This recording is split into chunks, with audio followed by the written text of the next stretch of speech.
A very good evening. Thank you so much for staying with TV47 tonight. This is News Night, and these are some of the stories our editorial team has been working on.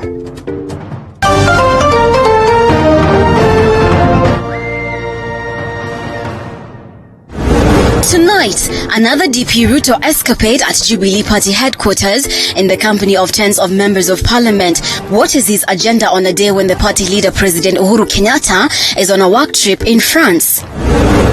Also tonight, Fred Sirisia, Member of Parliament, brings Parliament to a standstill in his maiden speech on the floor of the House after he left prison on a 10 million shillings bail. Plus, at least 190 private primary and secondary schools have been closed down completely, throwing thousands of KCP and KCSE candidates into confusion. And Lake Turkana now joins the pool of lakes in the Rift Valley that are sending thousands of people parking from their homes and businesses due to mysterious floods.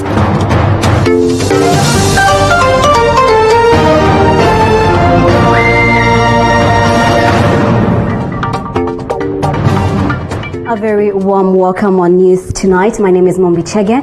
Sitting in for Abubakar Abdullahi, and our sign language interpreter for tonight is Anna Wairimo. Now, business at the National Assembly was halted a few minutes following the entry of Sirisia Member of Parliament John Waluke, who has been away for over 3 months following his arrest over corruption allegations.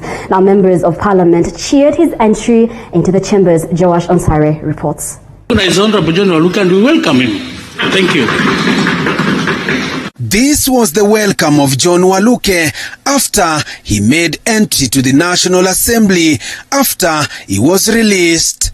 Waluke was released this week after the court reviewed an earlier jail term. Waluke was in custody for almost 4 months and was released on a cash bail of 10 million shillings pending appeal of his jail sentence. Speaking in Parliament, Waluke defended himself against corruption claims. I want to let members know and the nation that I did not steal and I'm not corrupt.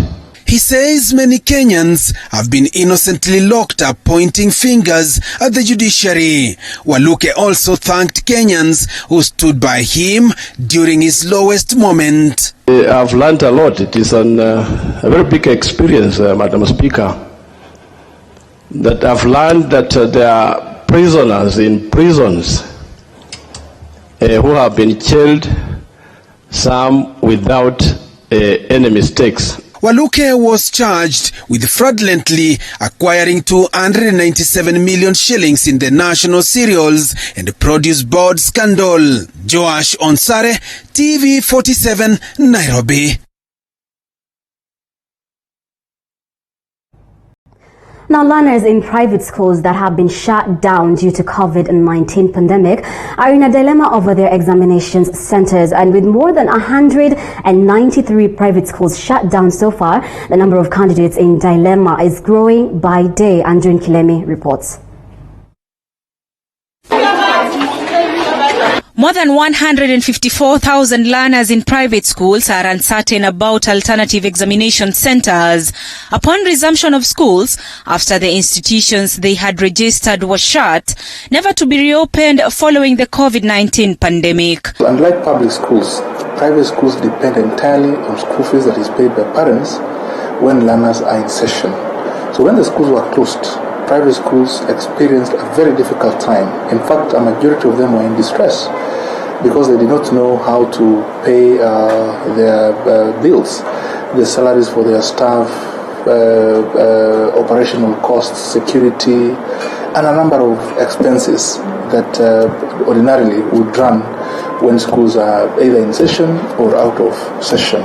Spring Valley High School in Machakos County is one among the many private schools that have been hard hit to the extent of shutting down. The reason behind closure was the effects of COVID-19, the issue of paying rent, which the first step was communication to the Ministry of Education, whereby a letter was written, and then I personally sent it to the sub-county director and a copy to the county director's office at Machakos. Out of the 11,400 private schools in the country, 9,800 are private primary schools, 1,600 are private secondary schools, bringing the total student population to about 2.6 million. These institutions have employed about 158,000 teachers, whose fate now hangs in the balance, just like 144,000 non-teaching staff. Private School Association CEO Peter Ndoro, however, says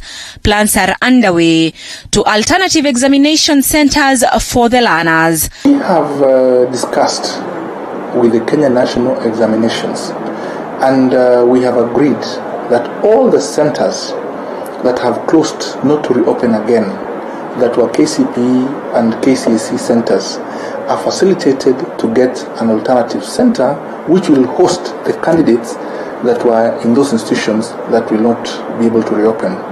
So it will be the responsibility of individual schools to ensure that they report to the sub-county directors of education to ensure that they are facilitated to access an alternative center for examinations. So I want to assure you that no child will be disadvantaged because of the closure of private schools. The association further wants the government to hasten the provision of the 7.5 billion stimulus package to cushion the private sector. Parents and learners in private schools whose institutions have been closed, never to be reopened, will now have to wait for the Kenya National Examination Council for alternative examination centers. Andrin Kilemi, TV47, Nairobi. Thank you, Andreen, for that report. Now, Deputy President William Ruto spent the better part of the day at the Jubilee headquarters, a move that has been termed as trying to regain the control of the party. Now, the party's deputy party leader was accompanied by 30 of his allies, who has dismissed claims of a coup at the ruling party. Elizabeth Mutuku with the details. The Jubilee deputy party leader spent the better part of Thursday morning at the party's headquarters, accompanied by at least 30 members of parliament affiliated to the Tanga faction. This was the third time he visited the office in what appears to be a scheme to recapture the party's control. However, the Tanga faction has refuted claims of planning a coup in the party. TV zingine ya kwamba kuna habari tayari mmeenesha huko ya kusema tumefanya mapinduzi katika chama hapa. There was no coup, there is no coup, na hakuna mapinduzi tumefanya katika chama chetu. Ya kwamba nataka kuwauliza, unaweza aje kufanya mapinduzi katika nyumba yako? Chama cha Jubilee ni chama chetu. Chama cha Jubilee sisi ndio tunakifadhili. Kwa hivyo nataka kuwaomba ndugu zangu, at times don't use very sensational language or messages that can really create a lot of discomfort kwa wafuasi wetu. Therefore, it is not out of order for us to meet in our own house, Jubilee Party headquarters. If there is anybody who had doubt that this is still our house and is our house, I think today their doubts are settled. We will continue to engage and have meetings here. We have had lunch in this place, and we are happy, as stated by Rinturi, that we actually met the Deputy President, who is also the Deputy Party Leader. His foot soldiers who addressed the media claimed that the party has been hijacked by what they termed as cartels.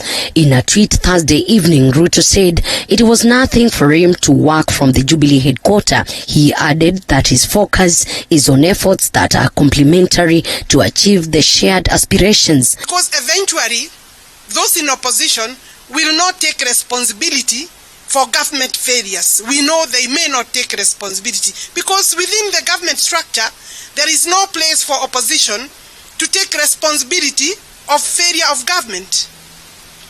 They are supposed to be checking government. So we know that we have that duty ourselves. We came here as members of parliament. We are actually very proud because we met our deputy party leader in office. Now the party leader is in the office. We have consulted with him, we have shared our issues with him, and we are so happy that is back in the office trying to organize himself and the team so that our issues that we are raising will have a definite answer that is reliable, that is bankable, and that can be told in a manner that is understandable. DP is said to have arrived at the office at around 9 a.m. and no senior Jubilee official, including Secretary General Raphael Chuju, was at the office. Sources within the meeting say that he warned party officials opposed to his presence. Tanga faction of the Jubilee Party comes after the deputy president, who is also the deputy party leader, disagreed with the party on fielding a candidate of the Msambweni by election. The party is already apart. Elizabeth Muchuku, TV47 Jubilee Headquarters, Nairobi.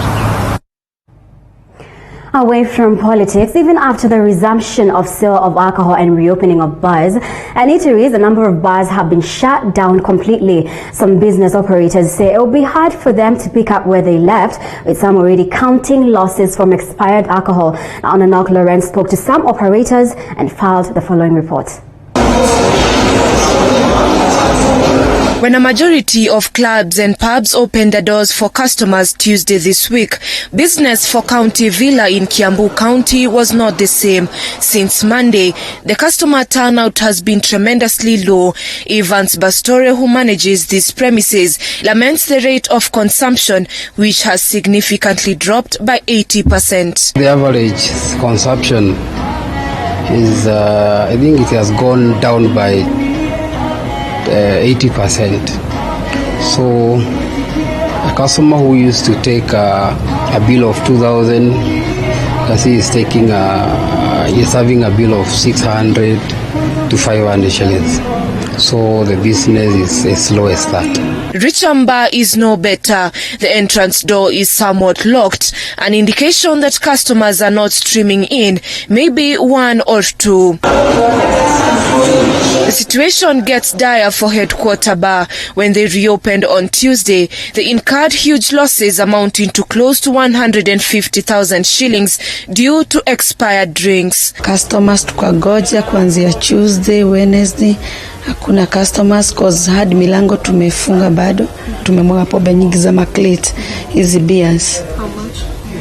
Almost 150. After their reopening, only a few workers were retained, workers who have had no option but to work extra hard to ensure they meet their employers' expectations. Huku bado ni kwa kukomboa bado, na tunangojewa bado na rent, na lazima tulipe. Wezi abia mwenyewe ati kulikuwa na corona ama nini, so lazima ulipe rent hata kama kulikuwa na corona. Even as these joints struggle to pick up their businesses, they are expected to implement social responsibility through the Bar Kumi initiative to ensure that during their working hours, COVID-19 guidelines are followed to the latter. Kitu ambayo tumetengeneza inaitwa Bar Kumi, ambayo ni marafiki ambao watakaa pamoja ba 10, 20 wakiangaliana na kuhakikisha kwamba kila mtu na jirani yake anaweka sheria. Meanwhile, the National Bars Association says discos and nightclubs remain closed.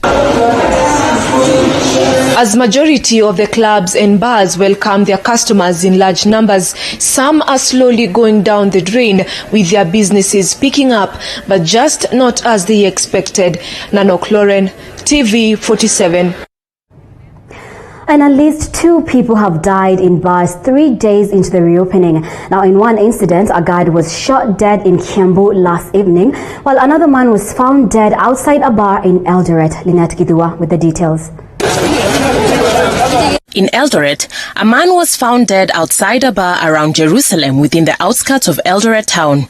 It is not immediately established the cause of his death. Angalia hapo hivyo kuna mistari inaonyesha huyu jamaa alivurutwa kutoka kwa hiyo wines and spirits. Ukiangalia hivi kuna hiyo sports juu huyo jamaa angejivuruta. Ukiangalia na huku nyuma ndiye ameumia kidogo akivurutwa kutoka kwa hiyo nini. Area Chief William Sang called on bar owners to adhere to the stipulated regulations by the government. Watu waanywe wakipigana. Ukiona kwamba hutaki kunywa huku, nunua yako kwenda kunywa nyumbani. Wenye paa pia Ni lazima waone ya kwamba usalama ya wateja wao iko sawa, na kama kuna jambo watujulishe mapema. Elsewhere, in Kiambu County, a security officer is alleged to have been shot dead by Githunguri MP Kagowa Lydia's bodyguard. The officer, identified as Dennis Kinyanjui, is said to have quarreled with the deceased. Kinyanjui has since been arrested. Kufunga kazi. Ndio huyo askari anaitwa Dennis. Alikuja akapata soja wangu kwa mlango. Akapisha afunguliwa aingie. Sasa soja akamwambia haiwezekani juu tumefunga. Hapo sasa ndio alirudi. Baada nikiwa ndani nikasikia mlio wa risasi. Nilikuwa bado nafanya wasichana wangu mahesabu waende nyumbani. Sasa mimi kuja kufika nikapata askari wangu wako chini ameanguka. The government has already urged members of the public to remain vigilant during this time. It is sad and alarming to note that just a day after His Excellency the President sanctioned the reopening of bars, 2 people died yesterday while fighting in a bar here in Nairobi. These deaths are most unfortunate. Fellow Kenyans, it would be a folly and dangerous for us to act unrestrained as if life is back to normal and to do whatever we want. This is not the case. Instead, we need to up our game arising from the experiences we have gone through over the past 7 months. We must change the way we do things. It cannot be business as usual. Thank you so much for staying with us here on News Tonight. Let's take a short breather. We'll be back with more in just a moment.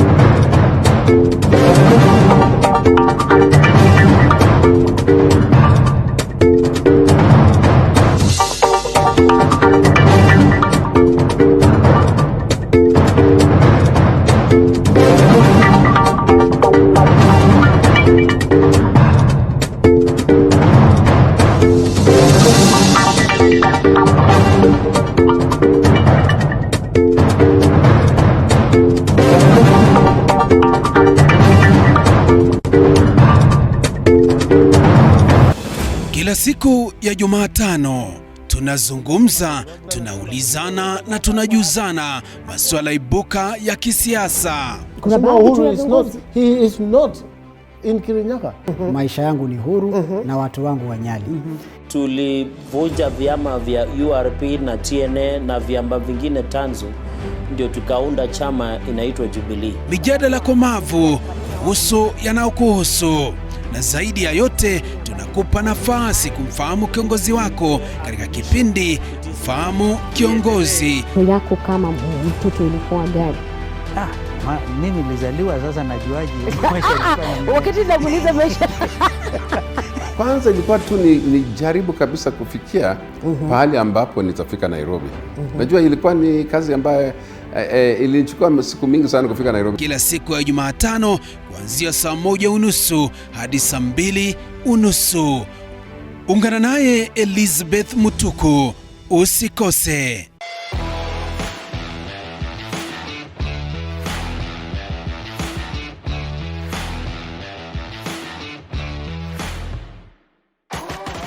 It is said that cooking is one of the greatest gifts you can give those you love, because nothing brings people together like good food. Join Chef Hamadi every Sunday at 6:30 p.m. as he teaches us some simple and quick recipes, only on The Throwdown. You are the mighty God, the great I am.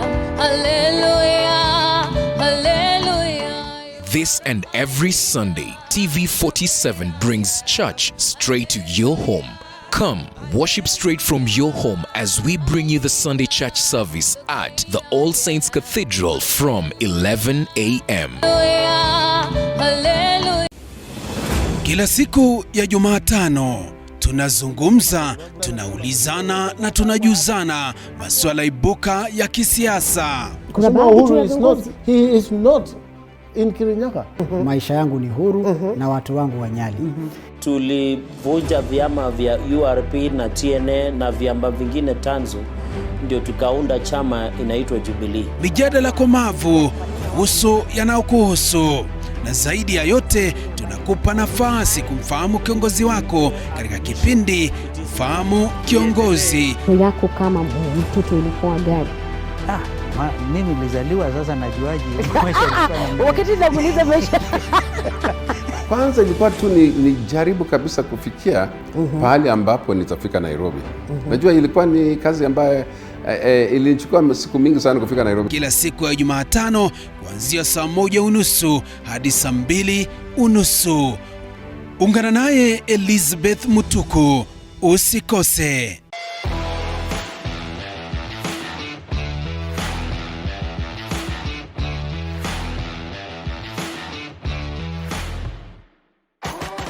It is said that cooking is one of the greatest gifts you can give those you love because nothing brings people together like good food. Join Chef Hamadi every Sunday at 6:30 p.m. as he teaches us some simple and quick recipes, only on The Throwdown. You are the mighty God, the great I am. Hallelujah, hallelujah. This and every Sunday, TV.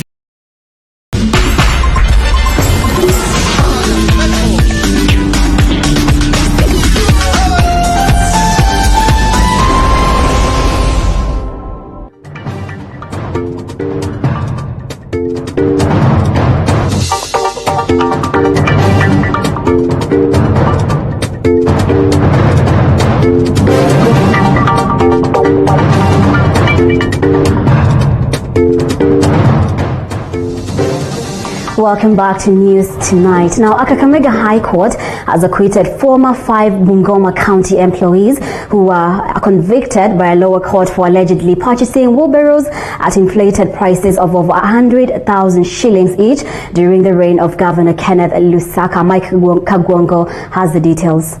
It is a scandal that put Bungoma County government under the then Governor Kenneth Lusaka in a bad light. The county government had been accused of procuring wheelbarrow at inflated prices of over 100,000 shillings each. 3 years down the line, the ruling has been made, with the High Court finding key suspects not guilty, even though they were suspended from their jobs over embezzlement of public funds. 5 of us lodged an appeal to the High Court of Kenya in Kakamega.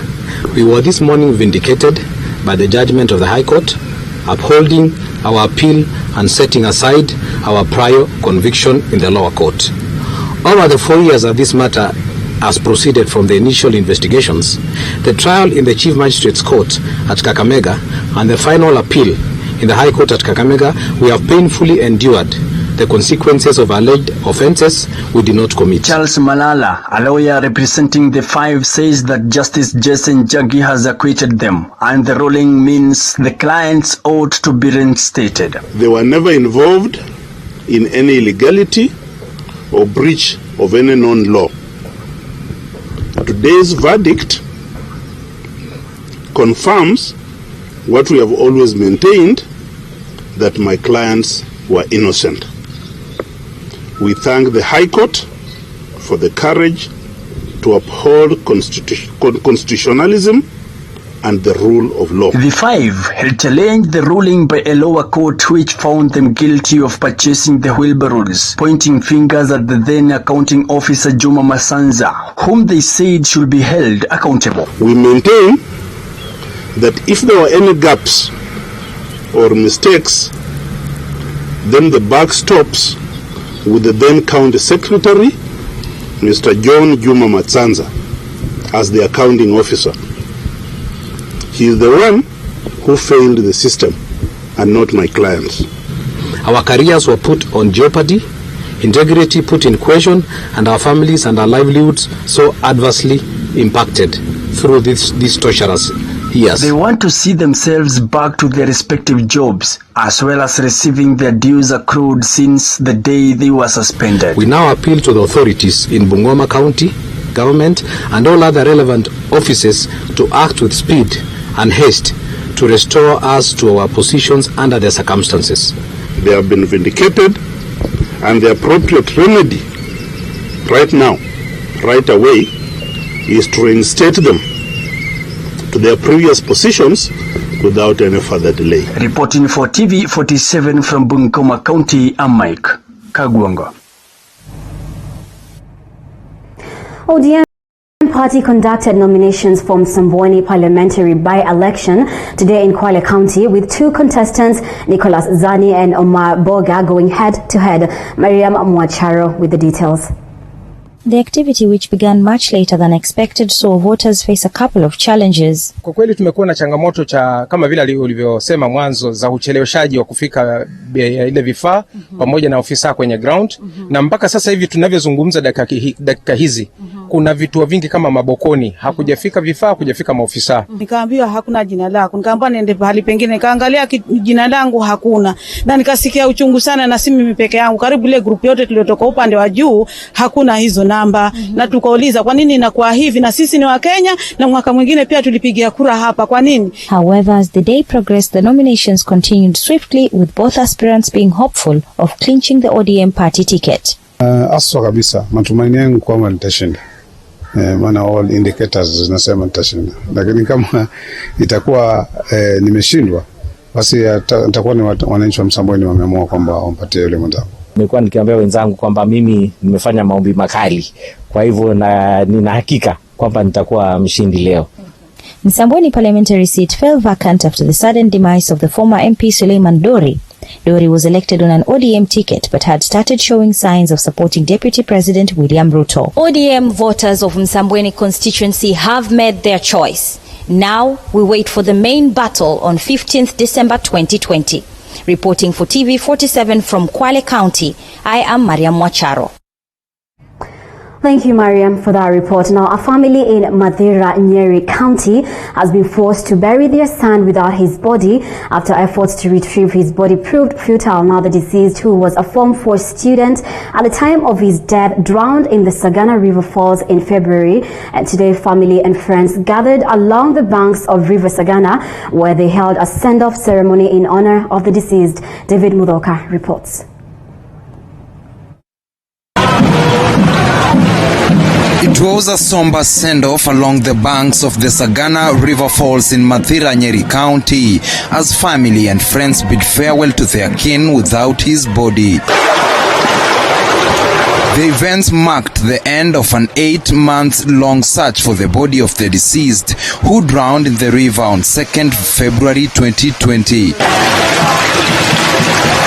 And as the very killer waters of River Sagana swept away these flowers brought by those who attended the send-off in honor of the deceased, swept away also were the hopes of ever retrieving the body of their kin. Family and friends would only stare from a distance. According to the father of the deceased, Richard Kamunya, the family resolved to finally hold a burial without a body after efforts to retrieve the body of the deceased bore no fruits. Kwa county hakutusaidia, katuambia inatusaidia na hakutusaidia, katutelehea Naivas na Naivas hakuweza kufanya hiyo kazi.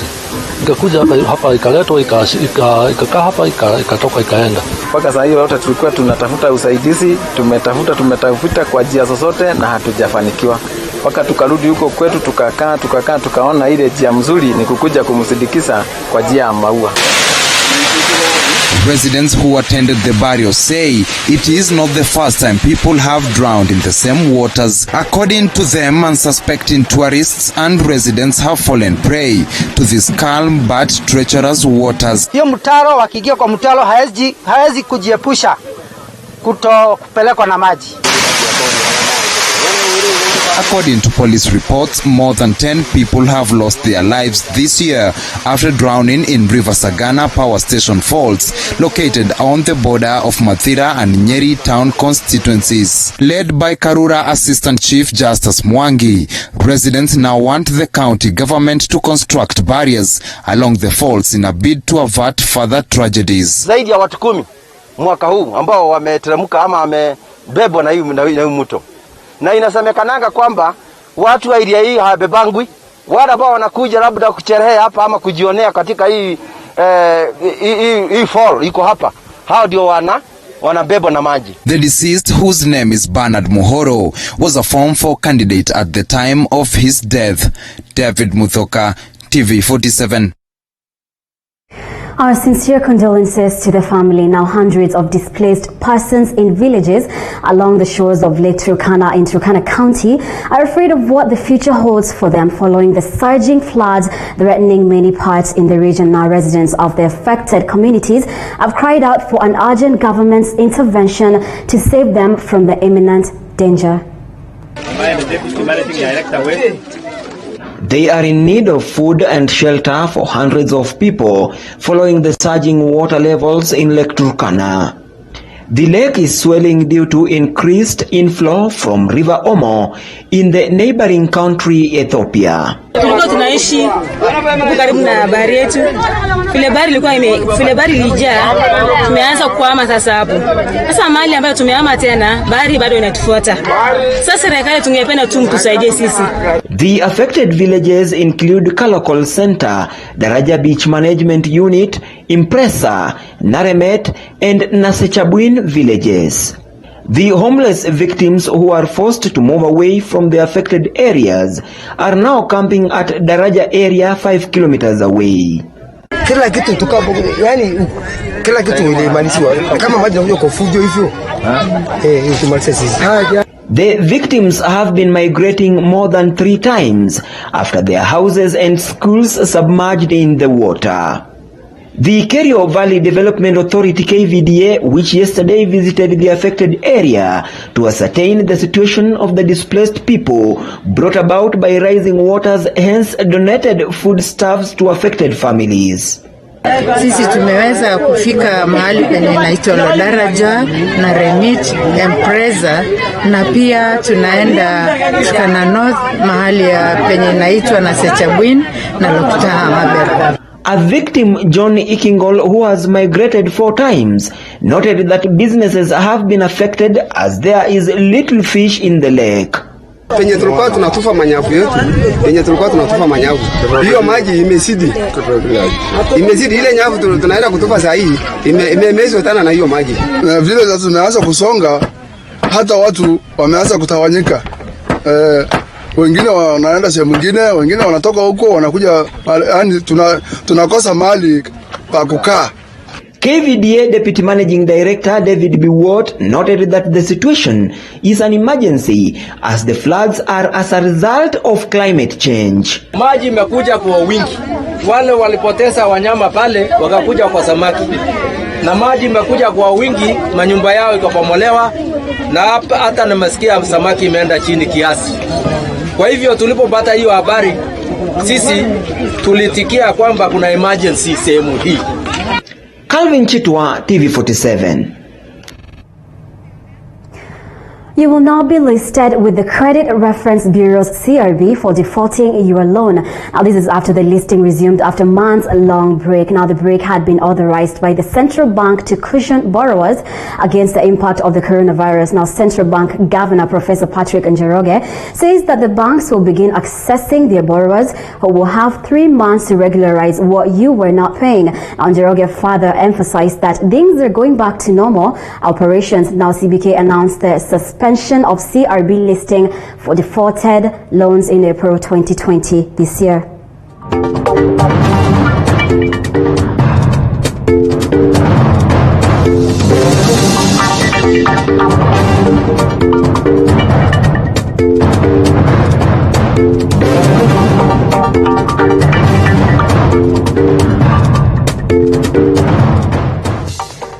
Now, police officers in Eldoret town are looking for a driver who is alleged to have aided the theft of over 20,000 kilograms of coffee, which was being transported from Uganda to Belgium. Now, the coffee worth millions of shillings was on transit. This is not the first incident to be reported in the area. Police have urged residents to help them in fighting such cases in the area.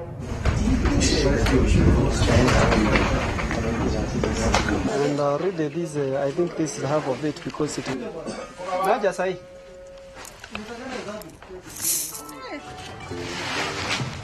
This year we have been having some challenges, and these challenges we have been having them in this highway, Nakuru Highway, that's from Malaba to Nairobi, but the most challenging area is from Juakali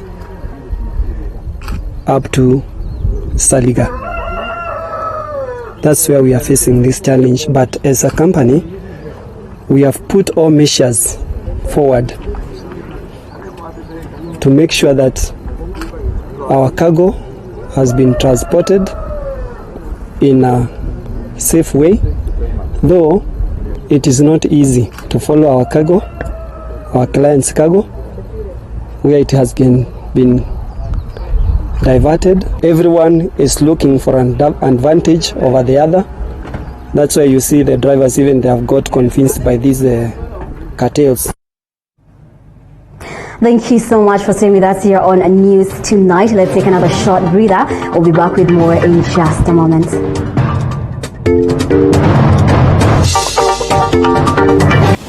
Kila siku ya Jumatano tunazungumza, tunaulizana na tunajuzana masuala ibuka ya kisiasa. He is not in Kirinyaga. Maisha yangu ni huru na watu wangu wanyali. Tulivunja vyama vya URP na TNA na vyama vingine tanzu, ndio tukaunda chama inaitwa Jubilee. Mijadala komavu kuhusu yanayokuhusu, na zaidi ya yote tunakupa nafasi kumfahamu kiongozi wako katika kipindi Mfahamu Kiongozi. Yako kama mtoto ilikuwa gani? Mimi nilizaliwa, sasa najuaje maisha ilikuwa. Wakati namuuliza maisha. Kwanza ilikuwa tu ni jaribu kabisa kufikia pahali ambapo nitafika Nairobi. Najua ilikuwa ni kazi ambayo ilichukua siku mingi sana kufika Nairobi. Kila siku ya Jumatano kuanzia saa 1:30 hadi saa 2:30. Ungana naye Elizabeth Mutuku, usikose.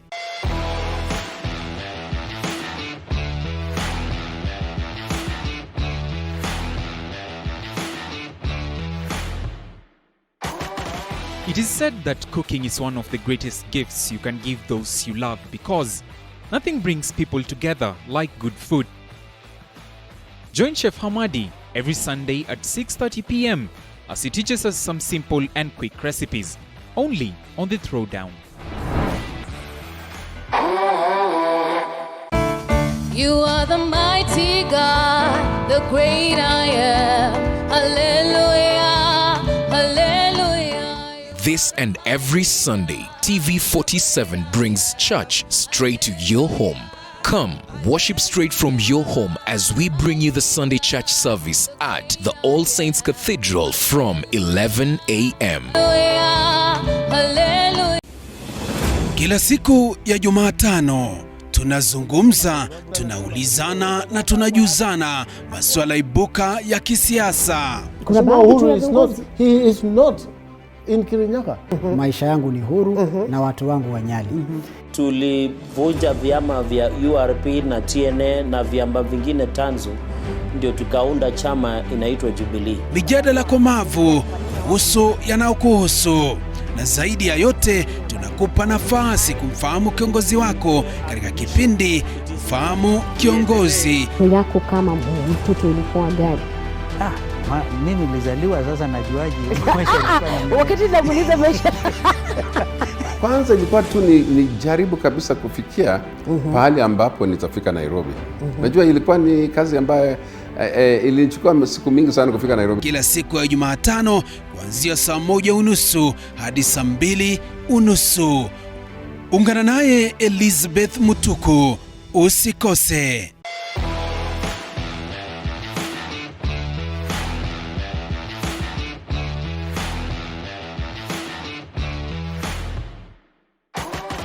It is said that cooking is one of the greatest gifts you can give those you love because nothing brings people together like good food. Join Chef Hamadi every Sunday at 6:30 p.m. as he teaches us some simple and quick recipes, only on The Throwdown. You are the mighty God, the great I am. Hallelujah. This and every Sunday, TV47 brings church straight to your home. Come, worship straight from your home as we bring you the Sunday church service at the All Saints Cathedral from 11 a.m. Kila siku ya Jumatano tunazungumza, tunaulizana na tunajuzana masuala ibuka ya kisiasa. He is not in Kirinyaga. Maisha yangu ni huru na watu wangu wanyali. Tulivunja vyama vya URP na TNA na vyama vingine tanzu, ndio tukaunda chama inaitwa Jubilee. Mijadala komavu kuhusu yanayokuhusu, na zaidi ya yote tunakupa nafasi kumfahamu kiongozi wako katika kipindi Mfahamu Kiongozi. Yako kama mtoto ilikuwa gani? Mimi nilizaliwa sasa najuaje maisha ilikuwa. Wakati namuuliza maisha. Kwanza ilikuwa tu ni jaribu kabisa kufikia pahali ambapo nitafika Nairobi. Najua ilikuwa ni kazi ambayo ilichukua siku mingi sana kufika Nairobi. Kila siku ya Jumatano kuanzia saa 1:30 hadi saa 2:30. Ungana naye Elizabeth Mutuku.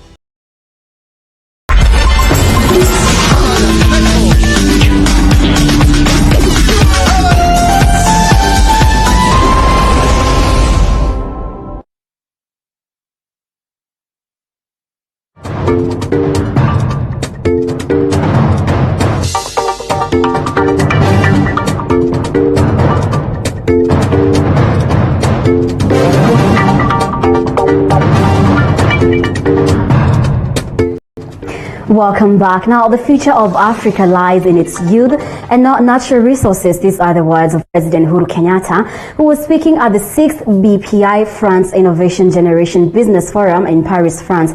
Earlier, Kenya and France signed 3 bilateral agreements that will see a public-private partnership for the construction of the Nairobi-Nakuru-Mau Summit Highway signed between Kenya and Vinci Concessions.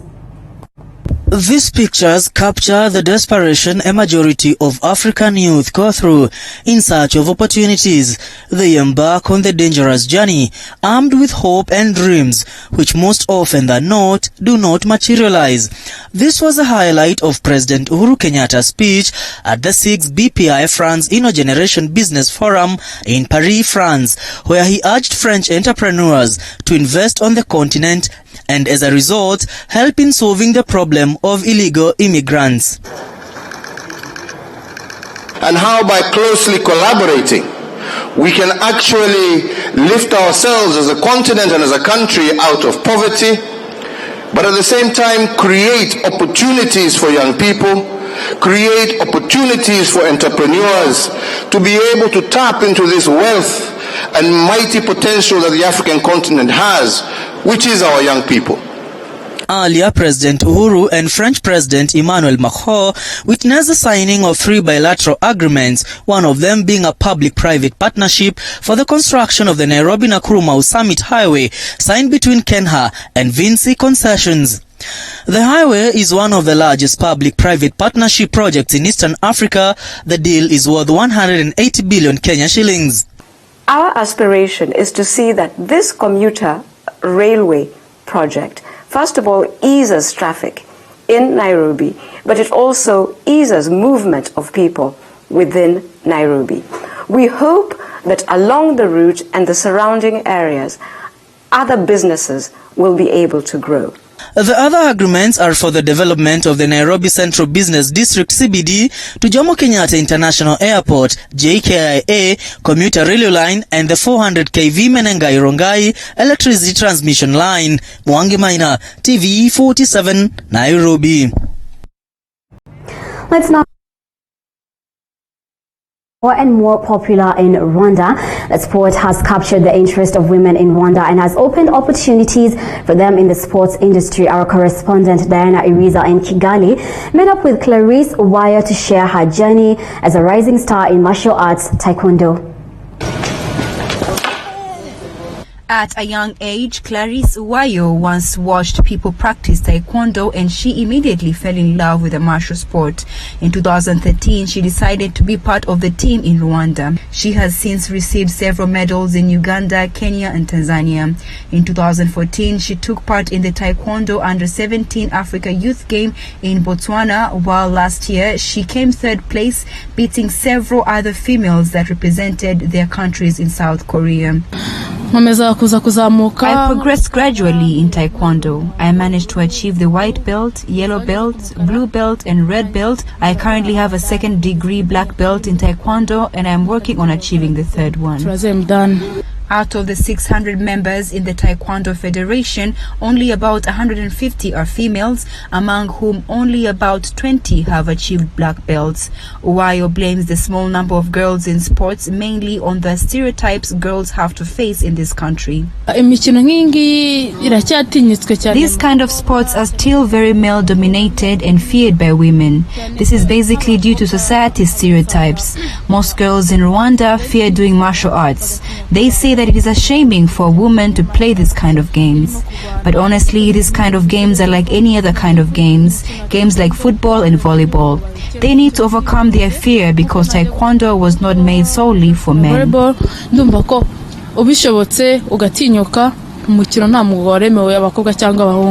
I do encounter challenges as a woman in martial sports in Rwanda. Sports normally referred to as male sports. These are not sports solely created for men. These are general sports made for both genders. I am not a fighter. I am a girl just like any other girl in Rwanda. The only difference is I do martial arts. In some years to come, Uwayo says she will stop practicing and focus on training, refereeing and helping young people, mostly girls, so that they are better represented in the martial arts.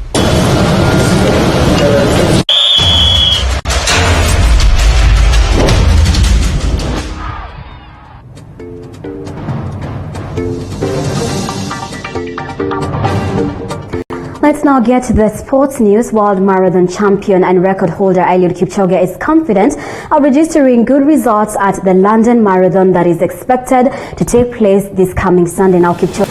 Kila siku ya Jumatano tunazungumza, tunaulizana na tunajuzana masuala ibuka ya kisiasa. He is not in Kirinyaga. Maisha yangu ni huru na watu wangu wanyali.